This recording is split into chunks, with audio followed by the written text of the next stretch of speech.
Hello Education 221. I am going to be teaching you today from New Jersey. Quarantine 2020, it is March 25th. And today we're going to learn about connections in reading and writing for your students. Okay, so how connections are made. There are three ways that connections are made, right? The first one is text to self, and then there's text to text, and then there's text to world, right? Text to self is where students implement prior knowledge in their personal lives to what they're reading, right? Text to text is connecting other forms of literature, movies, music, etc. to what they're reading or even viewing at the time if it's an educational viewing, like Crash Course or something like that. And then we have text to world, so that is connecting their lives in a broader scope to what they're reading or watching, like what's going on in the world. Okay, so research, readwritethink.org. It's called Making Connections. That's the article that we decided to use. In order for students to succeed, educators must use all three types, right? And making authentic connections allows for students to make better connections and to understand more thoroughly what they're trying to read. Like they're able to actually think about it instead of just reading words for what they are, right? If that makes sense. Genuine connections, right, between text to self, text to text, text to world improves understanding. And then strategies, there's two that I chose. Both are in the book if you guys want to look at those. One is called Double Entry Journal and the other one is called the Planning Web. Second piece of research is called Making Connections to Teach Reflections, which basically goes over also the importance of making connections to improve comprehension and how that is becoming more crucial in the classroom today than it has been in the past.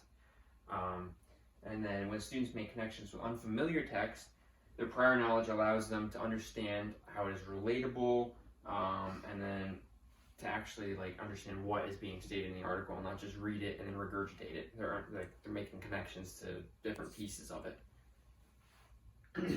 So, quick sample is called a connection bridge, where basically you have two pieces of writing, right there, Harry Potter and the Wolfling, and basically it goes over the connection between Professor Lupus in Harry Potter and the meaning of the Greek or the Latin word for wolf, which is also lupus, right?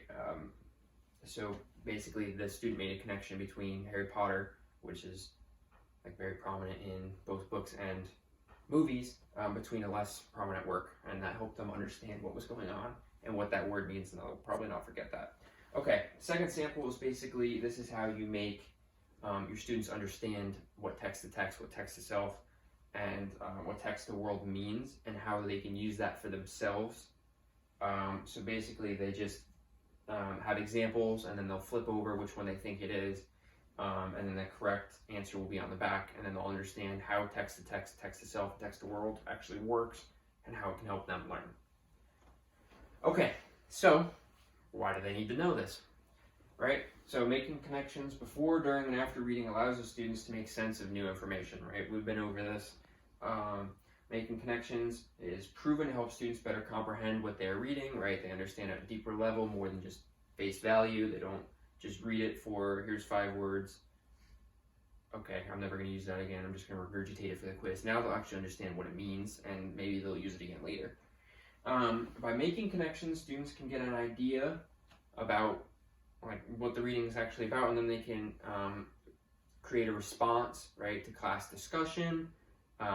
They can discuss with peers. They can go home and talk to their parents about it. Like, oh, I learned something cool from Harry Potter and then the Wolfling. Those two connect. That's weird. Awesome, right? And now I remember that.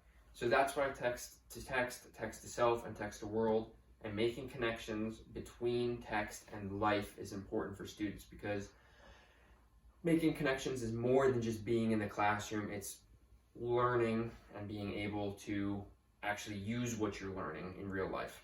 So thank you guys. Hope you enjoy and this makes sense for you.